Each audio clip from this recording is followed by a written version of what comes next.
சுரேஷ் ஜி இயக்கத்தில் சார்லி, எம்.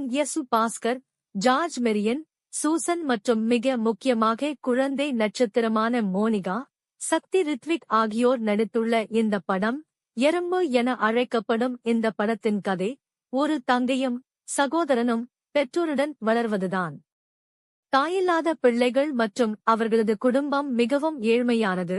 அதனால் சக்தி கடைக்கு சென்று ஆம்லெட் சாப்பிட வேண்டும், மற்ற குழந்தைகளைப் போல மொபைலில் கேம் விளையாட வேண்டும் என்று சிறு சிறு ஆசைகள் உள்ளன. ஆனால் அதை நிறைவேற்ற அவர்களின் தந்தையான சார்லிக்கு வருமானம் இல்லை.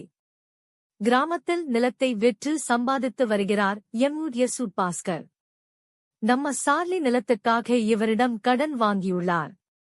சரியான நேரத்தில் பணத்தை திருப்பித் தர முடியாததால் 1ஆம் தேதிக்குள் பணத்தை திருப்பித் தருவதாக எம். பாஸ்கர் தனது குடும்பத்தினரிடம் உறுதியளித்துள்ளார்.